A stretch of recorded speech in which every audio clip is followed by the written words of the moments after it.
Salam alaikum. Alors, on va parler un petit peu des abeilles et de leur fonctionnement qui est très important. Donc, une colonie d'abeilles, elle a un fonctionnement quasi parfait. C'est composé d'ouvrières et d'une reine. Et il y a aussi quelques mâles. Les ouvrières, par rapport à leur âge, elles ont des travaux différents, des fonctions différentes et elles ne s'arrêtent jamais, jamais, jamais de travailler. Sur les 45 jours de vie d'une ouvrière, elle ne s'arrête pas. Jour, nuit, matin, soir, c'est les meilleurs ouvriers qu'on puisse avoir. Et la reine, elle a une fonction de gestion de la colonie et de gestion de tout ça, mais elle pond aussi les œufs pour les futures ouvrières. Donc elle a cette fonction-là. Mais il faut savoir une chose, c'est que la reine sans les abeilles n'est rien, et les abeilles sans la reine ne sont rien du tout. Donc il y a une symbiose totale entre elles. Et, et la perfection qu'il y a dans cette symbiose, et ça va faire plaisir à ces dames, c'est que c'est une société matriarcale qui est gérée uniquement par des femmes. Voilà. Alors, je ne sais pas si c'est de là que vient la perfection, mais voilà, on le retrouve dans ce monde-là. Alors, les mâles, il y en a à peu près entre 5 et 10% dans la ruche, et donc ils ont deux fonctions. La première, c'est de manger. Voilà. Donc, et ils ne se nourrissent pas d'eux-mêmes. Ils C'est se la font meilleure. nourrir. C'est la Voilà. meilleure. C'est la meilleure. Et en plus, ils ne se nourrissent pas d'eux-mêmes. Ils se font nourrir directement par les ouvrières. Et la deuxième fonction, c'est de féconder la reine. Donc, une reine, elle se fait féconder une fois dans sa vie par plusieurs mâles. Donc voilà, donc le mâle va féconder la reine, mais malheureusement pour lui, c'est c'est un coup unique, c'est-à-dire que après il meurt directement.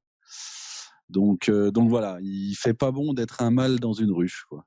Il faut savoir que c'est les abeilles en fin de vie qui vont aller butiner. Donc c'est sur les 15 derniers jours de leur vie qu'elles vont aller butiner. Donc elles vont aller butiner les fleurs, des arbres, des plantes. Il y a énormément de ressources dans la nature pour qu'elles aillent butiner. Et c'est grâce à ça qu'elles vont faire le miel. Donc le miel, c'est, comment on peut dire ça? Le miel, c'est comme du vomi d'abeille, en fait, parce qu'elles vont l'ingérer plusieurs fois, se le passer entre elles, le régurgiter et le transformer. Et donc, une fois qu'elles l'auront transformé, elles vont le stocker dans les alvéoles qu'elles auront fabriquées avec leur cire. Il y a des abeilles qui sont spécialisées dans la fabrication de cire et dans la fabrication de l'architecture de l'intérieur de la ruche. Et ce miel va être stocké dans ces alvéoles. Ces alvéoles, elles ont une forme parfaite. Elles sont toujours identiques et elles sont toujours du même format. Peu importe le type d'abeille, elles sont toujours la même contenance. On s'est rendu compte, et les scientifiques en parlent de plus en plus, que c'était la meilleure mode de conservation, ces alvéoles. Et donc ce miel, ce nectar, ce qui n'est encore pas transformé en miel, elles vont le stocker dans ces alvéoles et ensuite elles vont le sécher. Il y a des abeilles qui sont spécialisées dans le travail du nectar. Elles vont le sécher et une fois qu'il sera à un taux d'humidité de 17,2%, donc c'est très précis, elles arrivent à savoir quand il est mature, elles vont remettre une opercule de cire pour le fermer et pour le stocker, pour l'utiliser pendant la période hivernale. Voilà. Le miel, il est composé de beaucoup de polyphénols. Enfin, il y a énormément de composants qui rentrent dans le miel, notamment du pollen, notamment le nectar de ces fleurs. Le miel, c'est une guérison. Ça, le Coran nous l'apprend. Et oui, aussi, il y a une chose très importante qu'il faut dire, c'est que l'abeille, quand elle va butiner, elle a une guidance divine. C'est-à-dire, elle reçoit je ne sais pas si on peut appeler ça une révélation en direct, mais elle a une guidance. Je ne pourrais pas vous citer le passage du Coran parce que mon arabe est trop mauvais pour vous le réciter, mais les experts. Je le dirai enfin, Inch'Allah. Je le dirai Voilà, enfin. vous pourrez le dire et même mieux l'expliquer que moi. Voilà. Donc, si l'être humain il suivait le modèle, comment dire, le modèle de gestion et le modèle d'unité et de collaboration qu'il y a entre les abeilles, on serait sur une terre qui serait parfaite. Voilà. À part que malheureusement pour les hommes, on serait un peu plus compliqué, mais bon, c'est comme ça. On va changer les lois.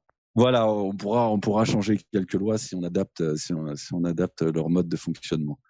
Donc parlez-nous des produits de la ruche, tous les produits. Il y a les produits de la ruche. Donc il y a le miel, on en a parlé un petit peu.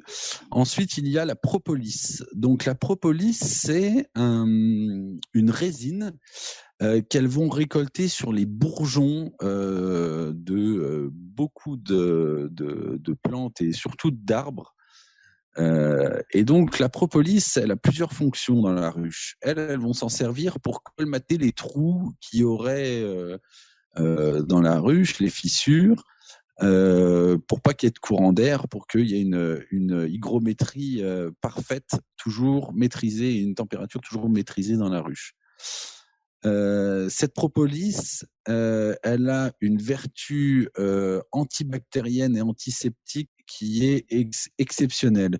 C'est-à-dire qu'il n'y a aucun microbe sur Terre qui ne peut pénétrer la propolis. C'est une barrière microbienne qui est impénétrable. On peut la trouver sous beaucoup de formes maintenant, que ça soit en propolis brute ou diluée avec d'autres choses, en gélules, enfin c'est assez exceptionnel. Et la propolis aussi, elle a une fonction pour les abeilles. Si par exemple un intrus rentre et qu'elle s'en débarrasse, par exemple une souris, il peut y arriver qu'il y ait des souris qui rentrent dans les ruches, elles vont tuer cette souris et elles vont l'entourer de propolis. C'est-à-dire que cette souris va commencer à se détériorer et à pourrir dans la ruche. Mais grâce à cette propolis, la souris ne va pas contaminer du tout le reste de la ruche.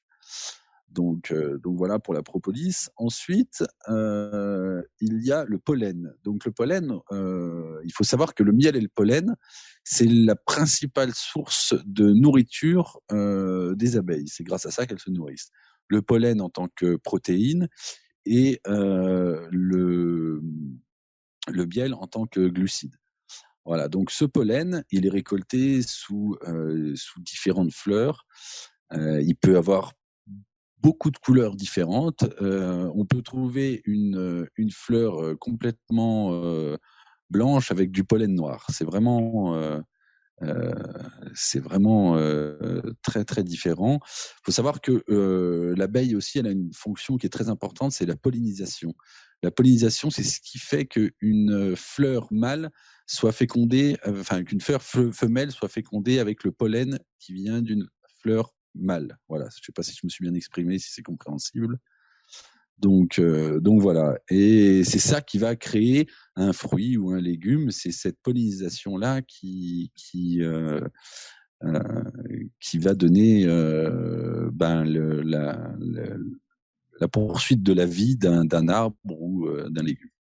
Voilà, le fruit, le légume. Il y a énormément il y a à peu près 80% des fruits et légumes qui doivent être pollinisés pour produire quelque chose.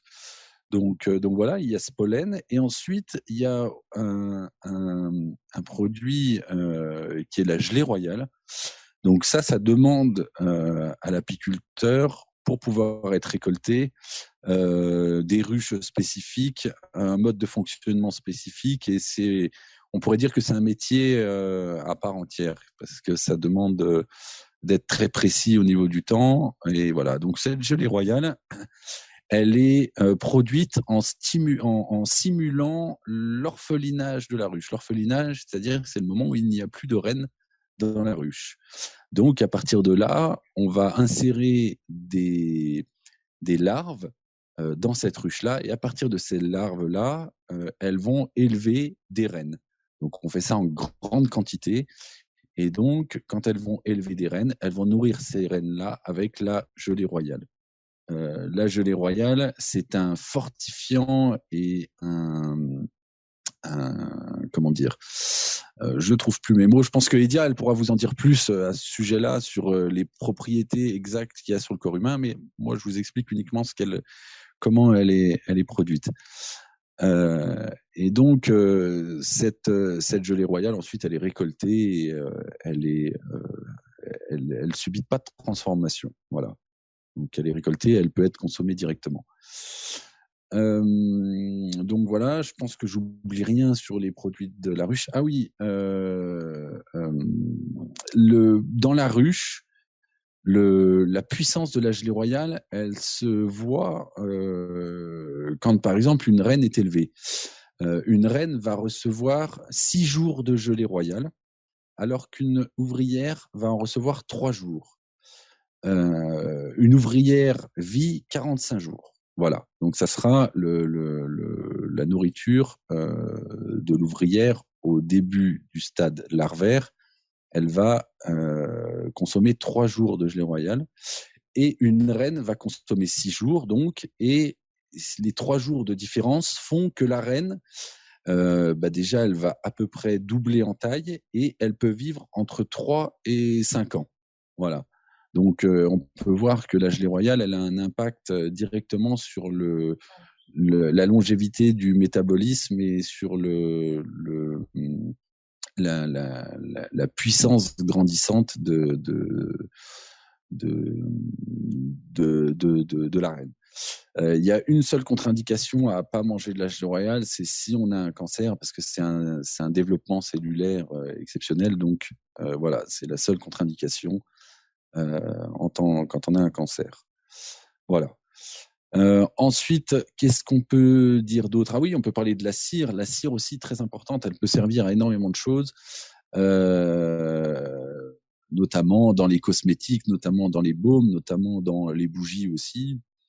Voilà, donc il faut choisir aussi de la bonne cire, parce que la cire, c'est une éponge à molécules. La cire stocke toutes les molécules environnantes. Voilà, donc quand on veut faire utiliser de la cire d'abeille, il vaut mieux privilégier de la cire le plus pure possible. Voilà. Donc, Et ensuite, je ne sais pas si... Oui. Une question, Jabran. Est-ce qu'il y a une méthode traditionnelle pour faire la différence entre une vraie miel et un miel falsifié? Alors, il y a des méthodes, mais malheureusement, elles ne fonctionnent pas sur tous les types de miel. Donc, ça serait difficile d'expliquer. Il faut savoir que le miel, le miel cristallise naturellement. Il faut faire la différence entre le miel cristallisé, c'est le miel qui devient dur, et le miel crémeux. Le miel crémeux, c'est un miel qui est transformé par l'apiculteur. C'est un miel qui est brassé, chauffé, refroidi, brassé. Enfin voilà, donc faut faire la différence entre déjà ça, c'est un indicateur. Le miel crémeux, il faut l'oublier. Ensuite, le miel qui cristallise, il y en a qui cristallisent avec des gros grains. Donc souvent, on me dit, mais il cristallise, on dirait que vous avez mis du sucre dedans. Mais non, malheureusement, bien heureusement d'ailleurs, pas mis de sucre. Mais le miel cristallisé, normalement, tous les miels peuvent cristalliser. Il faut savoir que le miel, c'est un assemblage de sucres végétaux à la base. Un miel qui est riche en glucose ne va pas cristalliser, mais il y a très peu de sucre végétal qui est riche en glucose dans la nature. Il y a plus de sucre végétal qui est riche en fructose dans la nature, donc comme les fleurs de fruitiers. Donc c'est ça qui va faire cristalliser le miel. C'est cet équilibre entre ces deux sucres végétaux qui va faire cristalliser le miel ou pas. Donc ça, c'est un indicateur. Un miel qui cristallise, il y a très peu de chances qu'il soit falsifié. Ensuite, il y a des techniques qui existeraient entre mettre une cuillère dedans ou mettre de l'eau ou quoi que ce soit, mais malheureusement, elles ne sont pas fiables. Elles doivent être fiables à 20%. Voilà, donc c'est pas assez fiable pour euh, pour dire que c'est qu'on peut l'utiliser. Si vous consommez du miel, il faut repérer l'étiquetage. Pour ceux qui sont en Europe, il y a de plus en plus d'informations sur l'étiquetage. Il faut bannir tout ce qui est miel chinois et même Amérique du Sud. Voilà, il y a beaucoup de falsifications de ce côté-là. Il y a très peu de contrôle, malheureusement. Donc voilà, les principales façons de se rendre compte qu'on a un bon miel ou pas. Donc, si on veut acheter des grandes surfaces un miel, qu'est-ce qu'on cherche dans l'étiquette exactement pour que ce Alors, soit un miel? déjà, il faut oublier les grandes surfaces. Quand on voit le prix en grande surface du miel à 5 euros le kilo, même s'il est marqué venant d'Italie ou d'Espagne ou d'Europe de l'Est, quand vous comptez que il y a un producteur qui a fait le miel, il y a un transporteur qui a transporté le miel, il y a tellement d'intermédiaires que pour que tout le monde se soit servi, sortir du miel à 5 euros le kilo, c'est impossible. Donc déjà, le prix peut donner une indication. Donc en grande surface, il faut oublier d'aller chercher ce miel-là. Il faut choisir des miels qui ont un label, donc soit AOP, soit IGP. AOP, c'est appellation d'origine protégée, et IGP, c'est indication géographique protégée. Il me semble que c'est ça. Voilà. Après, il y a des miels aussi qui ont le certificat agriculture biologique, donc bio. Voilà. Et donc, le mieux, c'est d'aller dans un magasin bio et d'acheter un miel où le nom de l'apiculteur est mis en gros et on sait d'où le miel vient. Ou le mieux, c'est d'aller directement chez un producteur et d'acheter son miel à cet endroit-là. Voilà. C'est le plus Oui. simple qui est. Oh, merci. Il y a peut-être une dernière question. Quelle est la qualité du miel quand il y a l'hiver et on est sur l'obligation de lui donner quelque chose, du mélasse ou du n'importe quoi? Est-ce que la qualité du miel reste la même? Ou est-ce qu'il y a des horticultures qui laissent, c'est-à-dire qui laissent l'alimentation pour Ah oui. les abeilles à l'intérieur? D'accord. Alors en fait, il faut faire la différence entre sur la ruche en elle-même, l'intérieur de la ruche où la reine va pondre ses œufs, celle-là n'est pas récoltée par l'apiculteur. Cette partie-là où le miel est stocké n'est pas récoltée. On met une hausse au-dessus de cette ruche-là pour récolter ce miel-là. Voilà, donc ça c'est la première chose. Donc quand on nourrit les ruches, il peut y arriver qu'on nourrisse les ruches, notamment cette année, on a eu très très peu de miel et on a dû nourrir les abeilles pour justement pas qu'elles meurent. Il faut faire la différence, c'est que ce sirop qui est donné aux abeilles peut se transformer en miel, peut avoir l'odeur parce qu'il a été transformé par les sucs gastriques des abeilles, mais il n'aura jamais, en tant qu'analyse ou quoi que ce soit, ne passera jamais en tant que miel. Voilà.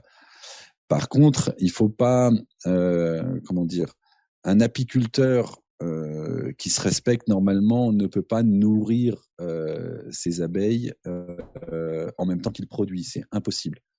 Surtout que théoriquement, si vous choisissez un miel qui a un label, ça fait partie du cahier des charges du label, justement, de ne pas nourrir pendant qu'il y a une période de récolte. Voilà.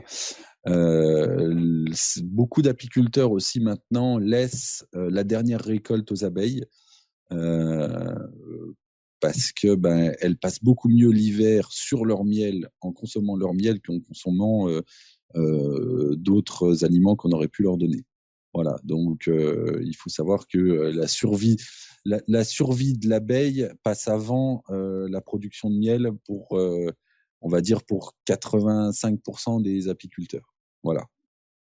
Malheureusement, Jabral, vous êtes près de la frontière franco-suisse. Donc, ton miel, il va directement en Suisse et les Français, les pauvres. Alors, justement, justement non, parce que je vends dans beaucoup de magasins en France. Alors après, dans les magasins, je ne sais pas ce qui se passe, mais si vous en voulez, il m'en reste. Ça, il n'y a pas de problème. Donc voilà. J'essaye de faire en sorte que le miel reste en local et soit vendu en local. Et que la principale vente de miel soit autour de la région. Voilà. Alhamdulillah, que Dieu vous garde. Donc, pardon. Une petite question pour finir. Pour que la propolis soit consommable, si on prend de la propolis de la ruche et on veut la consommer, qu'est-ce qu'on fait comme méthode? Alors, déjà, il y a plusieurs méthodes de récolte de la propolis. Donc, il y a la méthode de grattage des cadres. Ça ne sera pas forcément une propolis de bonne qualité. Non, je dis pour la consommation. J'ai reçu la propolis de toi. Comment je vais le... Parce que ça devient comme un chewing-gum sous les dents. Exactement. Donc, la propolis, quand on la consomme à l'état brut, on a deux joies. La joie où on la met dans la bouche et la joie surtout où on n'en a plus dans la bouche parce que c'est une vraie gomme qui est difficile. Alors, il y a des méthodes qu'ils utilisent dans l'industrie, c'est de la délier dans l'alcool. Malheureusement, même ça ne vous servira pas plus. Voilà, malheureusement, c'est pas possible pour nous. Pourtant, c'est vrai que c'est la meilleure méthode d'éléments, des molécules et des polyphénols et qui gardent tous les bienfaits de la propolis. Après, il y a d'autres solutions comme la sécher et la rendre en poudre. Et dans ce cas-là, la manger à ce moment-là, mais elle perd beaucoup de ses propriétés quand on la sèche. Donc voilà, parce que c'est une cire, donc sécher une cire, c'est très difficile. Ça demande de monter à haute température et tout ça, donc c'est assez dommage. Et après, ils ont réussi à faire un spray sans alcool, mais malheureusement, il y a des adjuvants qui sont pas forcément bons pour la santé. Voilà. Donc le mieux. Moi, j'ai une solution. Une solution, c'est Moulay Ahmed qui me l'a dit. Il faut le mettre dans le congélateur. Oui. Et après, le mixer, il va devenir en poudre et le faire entrer dans n'importe quelle poudre, c'est-à-dire dans n'importe, ou bien le miel, ou bien n'importe quoi. Donc, merci Moulay Ahmed qui a cherché dans l'Internet et qui nous a apporté cette... D'accord. Eh ben, c'est très bien. Eh ben, j'ai appris quelque chose et je suis très content. Oui, vous la mettez dans le congélateur et après vous la faites dans le moulinex, elle va devenir, mais il faut la mélanger avec quelque chose d'autre. C'est pour cela que dans les gélules, vous trouvez qu'elle est mélangée avec le caroube. Oui, d'accord. Allez, Hadia, qu'est-ce qu'on fait? À quoi sert la propolis? À quoi sert la gelée royale? D'accord, eh ben, je vous la passe, merci. Moi, je suis vieux et je veux rajeunir. Qu'est-ce que je mange? Ah, bah alors là, Edia, elle va tout trouver pour ça. Alors. Salam alaikum. Wa alaykoum salam wa rahmatullah. Alors, du coup, pour les propriétés un petit peu des produits de la ruche, je peux vous parler un peu du pollen des abeilles. Alors, quand une abeille, elle va visiter une fleur, en fait, elle va accumuler sur ses pattes arrière, en fait, des petits grains, en fait, qui vont être de couleur rouge, jaune, orangé. Donc, ce sont le pollen. Alors, le pollen, pour ce qui est de la composition du pollen, par exemple, ça va varier en fait d'une espèce florale à une autre et de la région. Et en fait, les propriétés du pollen, on va les comprendre par tout ce de quoi elles vont être constituées en fait. Donc, dans le pollen, on va trouver de nombreux minéraux comme le potassium, le magnésium, le calcium, le fer, le phosphore. On va trouver également des vitamines du groupe B. Alors, je vais sur les propriétés pour qu'on comprenne après ce que ça va nous apporter du coup. Les vitamines du groupe B, C, D, E, donc la provitamine A. Dans le pollen, on a également des flavonoïdes qui ont des propriétés antioxydantes. Donc, c'est ce qui donne d'ailleurs les couleurs pigmentées du pollen. Et elle va contenir également des ferments lactiques. En fait, ce sont ces fameux probiotiques qui sont essentiels pour la flore intestinale. Donc, quand on voit tout ça, on peut se dire que si on pense au pollen, c'est quand on est fatigué. Le pollen, il va avoir une action revitalisante, reminéralisante. Donc, si on a une période de fatigue physique ou psychologique, si on est en période de convalescence, si, par exemple, on peut même proposer du pollen s'il y a des gens parmi ils ont une chute de cheveux. Enfin, ça va vraiment venir renforcer, comme ça renforce la ruche, et ben, subhanallah, ça va renforcer nous également. Alors, rappelez-vous, donc elle fortifie, stimule et tonifie l'organisme en fait. Donc, il y a également elle est même indiquée en cas d'hypertrophie de la prostate. Il y a des études qui ont montré voilà.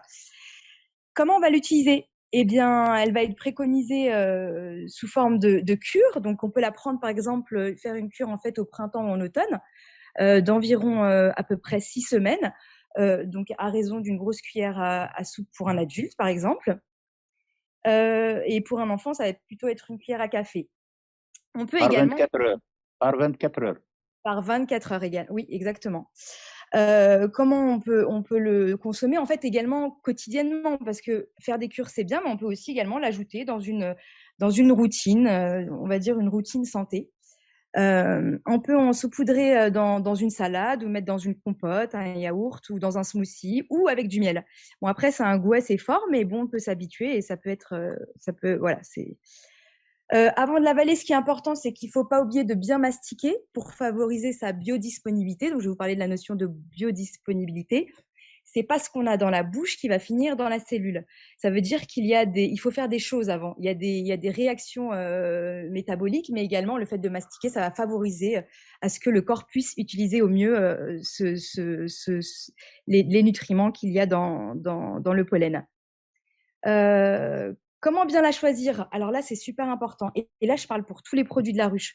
De préférence en agriculture biologique. Enfin, voilà, un agriculteur qui est en agriculture biologique.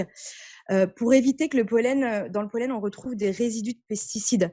Parce qu'un apiculteur qui a la certification biologique, il amènera ses abeilles butinées dans des champs qui vont être dénués de produits phytosanitaires, en fait. Voilà.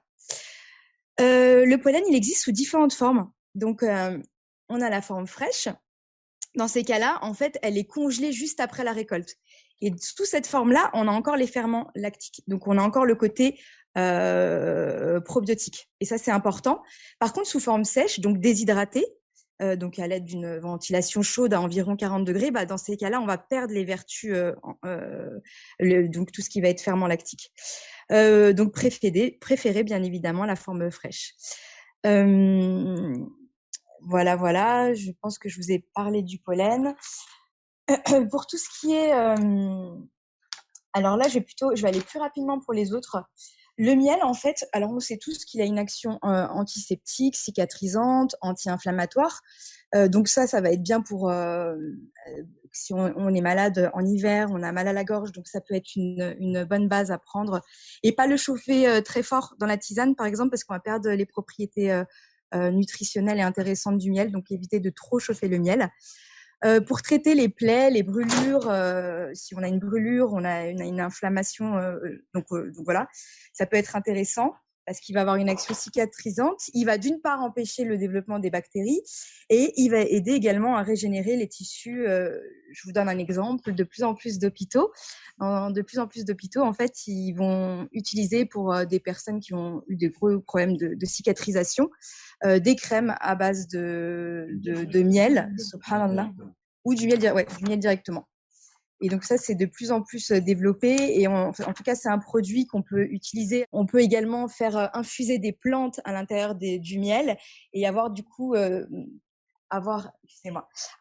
les propriétés médicinales de la plante à l'intérieur de du miel quand il a beaucoup infusé. Et pour tout ce qui est gelée royale, la gelée royale, en fait, elle va être bien quand on va être fatigué également. Elle va tonifier l'organisme, stimuler le métabolisme. Elle va avoir des propriétés également anti-infectieuses, des propriétés antioxydantes. Elle va renforcer le système immunitaire et prévenir les infections. Bien sûr, elle est à proscrire, comme il a dit Jabran, si on souffre de cancers hormonodépendants. Et enfin, je vais finir avec la propolis. La propolis, c'est un produit qu'il faut avoir dans nos placards parce qu'elle va avoir un côté antifongique, antibactérien. Donc, du coup, c'est bien de l'avoir toujours sous la main. Parfois, on peut mastiquer. Mon mari, il mastique souvent la propolis. Bon, après, c'est assez. Quand on l'a, après, c'est un peu dur de l'enlever, mais disons que de l'avoir au quotidien, ça va stimuler notre organisme. Et si on a une infection hivernale, on n'est pas bien, on a un début de grippe, avoir le réflexe propolis au quotidien, ça peut être très intéressant. Voilà, j'espère avoir fait un peu le tour. Désolée si j'étais un peu rapide. Voilà. Très bien, merci Adia, merci Jabran, merci Adia. J'ai une question, Cheikh Mohamed.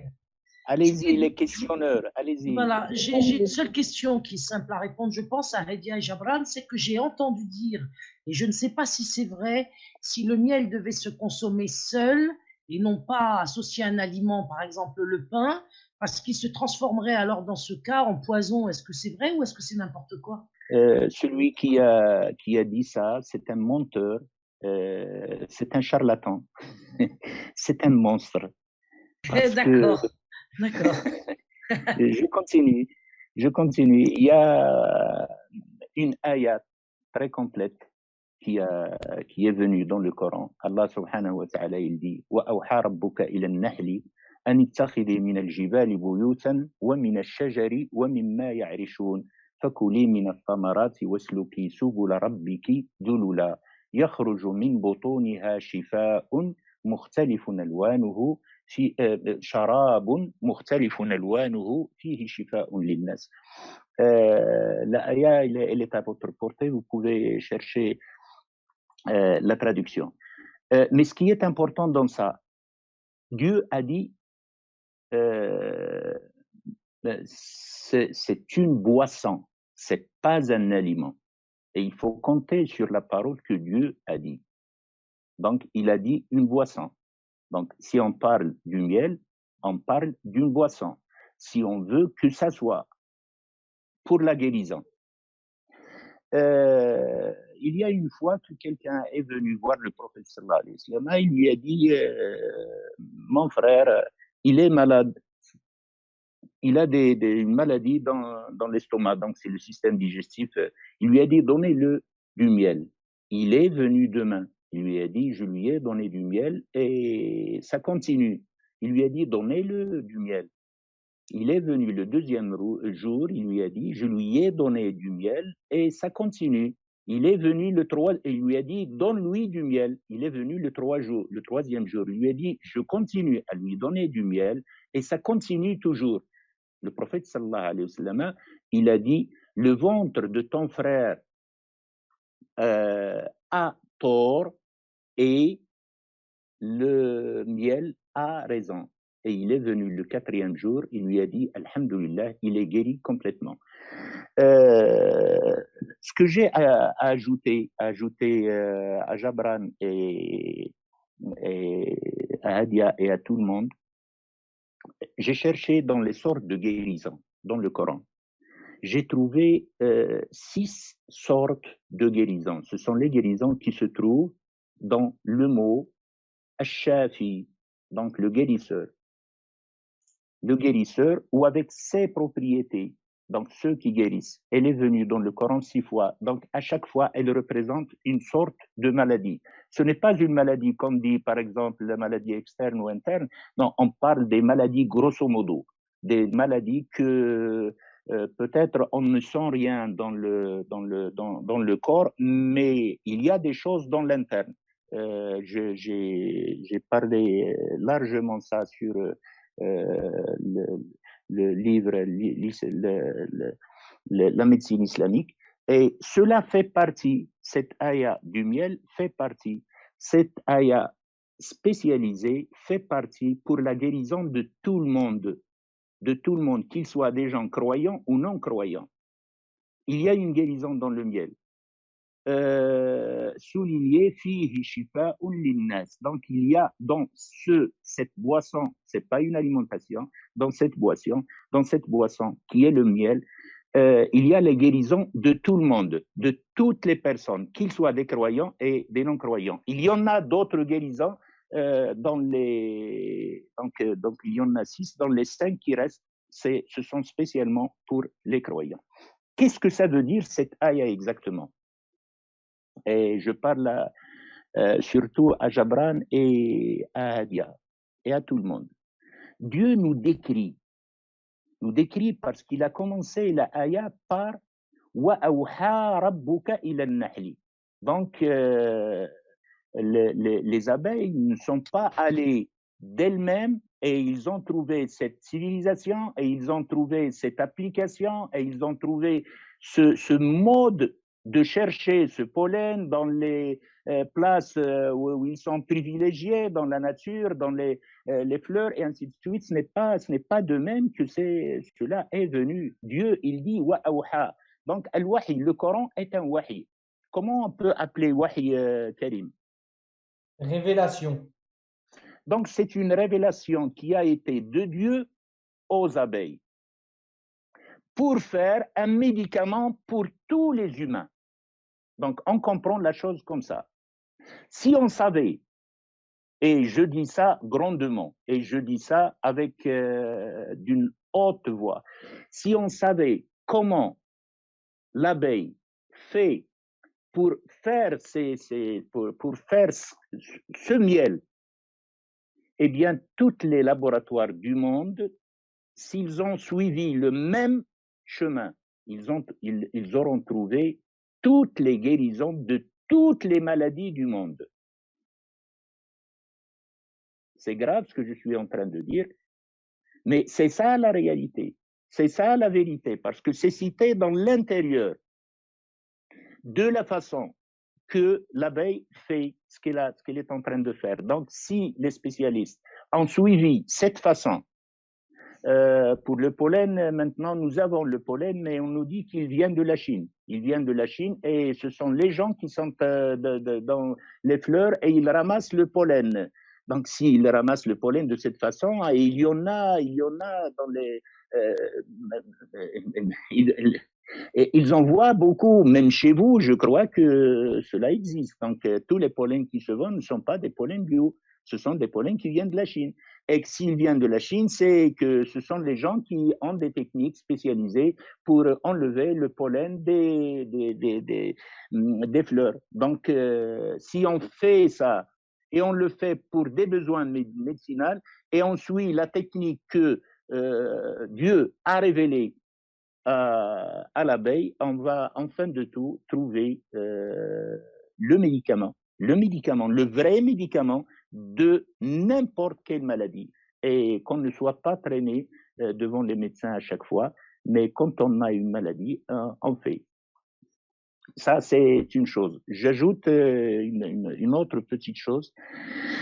Les Russes, à partir de la Deuxième Guerre mondiale, c'est-à-dire puisqu'ils n'avaient pas beaucoup de médicaments, ils ont investi sur un tas de, par exemple, l'ail, et ainsi de suite, et il fait partie le miel. Maintenant, ils sont arrivés à faire, et ça se vend partout en Russie, ils appellent ça le miel unique. Le miel unique, c'est-à-dire il y a le miel de la lavande et les abeilles sont orientées directement pour aller seulement à la lavande, là où elle est, et quand ils finissent ça, c'est-à-dire dans les places où il y a du thym, il y a le miel unique. Et quand tu vas, c'est-à-dire dans les magasins du miel, tu leur dis, j'ai la grippe, je veux le miel contre la grippe. Et ils sont là. J'ai le miel contre un virus. Et ils te donnent ça. J'ai le miel pour la peau. Ils te donnent ça. J'ai le miel contre le cancer. Ils te donnent ça. Donc, ils sont arrivés en Russie, ils sont arrivés à avoir ces espaces.